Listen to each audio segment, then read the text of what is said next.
Hi everyone. I wanted to take just a few minutes to explain the Myers-Briggs assessment. I'll try to do it in maybe a few videos, but ideally I would like you to view this when you have your results sitting in front of you. By now, when you're viewing this, you should have your results. If you don't, please contact me. So just a little bit about the Myers-Briggs assessment. The assessment is a 70-year-old assessment. And it was actually created back in World War II when people had to go off to war. And people back here who weren't at war needed to find what kind of work they could go into. It's the most common assessment in the country. Most marriage and family therapists use this.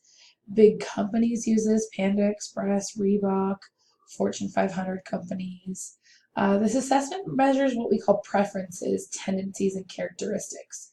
So if you remember the video you watched by Jean Kumaro, she had you sit in your chair while watching this and just cross your arms in front of you.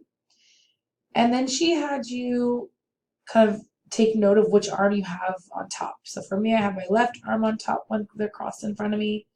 And then she had you release and cross them with the other arm on top.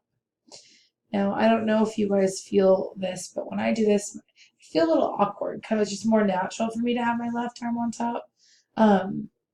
This is an example of preference. Some people like the left arm on top when they're crossing their arms, some want their right. It doesn't mean you can't do it the other way. It basically just means one comes more naturally than the other.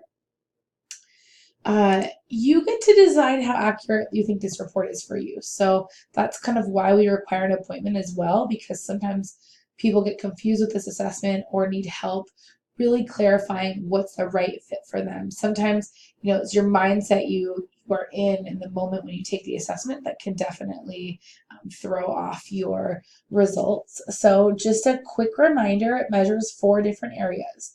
So it measures extroversion, introversion, so where we get our energy. It measures how we gather information, how we make decisions, and our lifestyle and how we deal with the world. So for some examples, people that have a preference for E or extroversion, they tend to feel a pull toward the people around them. They tend to get their energy from others, from being social, from interacting with other people. People that have a preference for introversion tend to get their energy from inner thoughts and just kind of feel a pull toward themselves. Think about in a classroom, if your professor is asking questions, an extrovert might be, someone who has a preference for extroverted might be one of the first ones to blurt out something and ask a question or be involved. An introvert might really think about what they're going to say or do before they do it. Another example is think about what recharges your batteries. Sometimes people have a preference for extroversion and introversion look the same. But it's what energy it gives us that kind of shows us. So at the end of a long day, someone who has a preference for extroversion still wants to be social. If they're tired after work, to recharge, they want to be social and be around others. People that have a preference for introversion to recharge want to have quiet time to themselves. Sometimes people have a preference for extroversion also act and then reflect, so say something or do something and then think about it. Or an introvert might really, really think about what they're going to do before they do it. So the second category that we look at is sensing and intuition. People that have a preference for sensing, they take information in through the details, through what they can see, their senses. What they can see, what they can hear, what they can touch, what's right in front of them. Where intuitive people take in information by relating things to the big picture, being insightful, thinking about patterns in something. So sensors are good at details and seeing specific parts. Intuitives are really good at seeing patterns and relationships and things. Sensors are very much in the moment. Intuitive people tend to be in the future. My boss is an intuitive person. He's always thinking about how we can be a better college 5 years from now, how we can improve and how we can be better for the years to come. Whereas sensors, it might drive them a little crazy. They want to know what we can do today. Future is great, but what can we do in the moment? Sensors, I don't know if you guys have ever heard the quote, if it's not broken, don't fix it. So that's kind of the sensor. They feel like if we know something works a certain way, why try something different? Where intuitive people kind of feel like, what's the harm in trying something new? We know something works a certain way, let's try something different. And the third category that we look at is how we make decisions. So people that have a preference for T or thinking make decisions based off logic. What's right, what's wrong. They use their head, what's most logical with their decision. Feelers tend to make decisions with their heart, what feels right. They tend to go by their personal convictions, where the thinkers really go by logic. Thinkers have a great, they're really good at making a long range realistic view of something, where feelers like to go with what feels right at the moment. For example, I was going to buy a house. I'm a feeler. One of my best friends is a thinker. So we went to go buy a house. As a feeler, as soon as I walked into this one house, I had good vibes. I was like, I could see myself living here. So I wanted to buy it immediately. My best friend who's a thinker, her first instinct was, how much is it? What are the payments? Does it make most sense? Both are equally important. One is not more important than the other.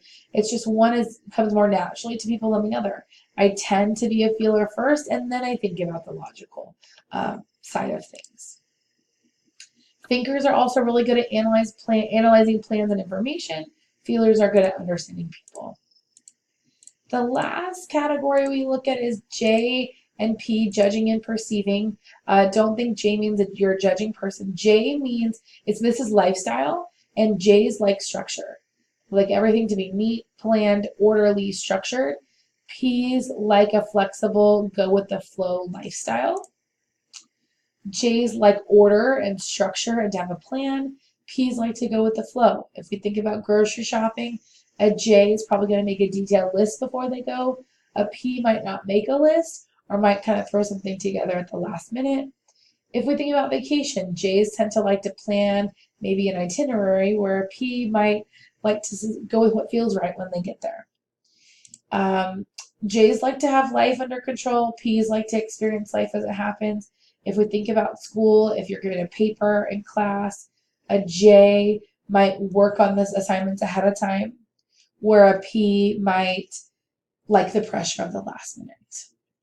And the last kind of part of this area is J's like to be decisive. They make a decision, they move on from it. P's like to leave things open, and feels comfortable leaving kind of a sense of openness with a decision. So that's kind of a quick overview of the Myers-Briggs assessment. There are 16 different types. I will have more videos actually that I want you to look at, but there are 16 different types. Make sure you don't feel, sometimes people feel like this assessment is putting them into a box. They're either one or the other. The important thing to remember is we all do both, but this assessment is looking at what comes a little bit most naturally to you. What do you do a little more than the other? But don't worry, I know some students feel that way, but that's also what the appointment's for, because we will talk about that in our appointments.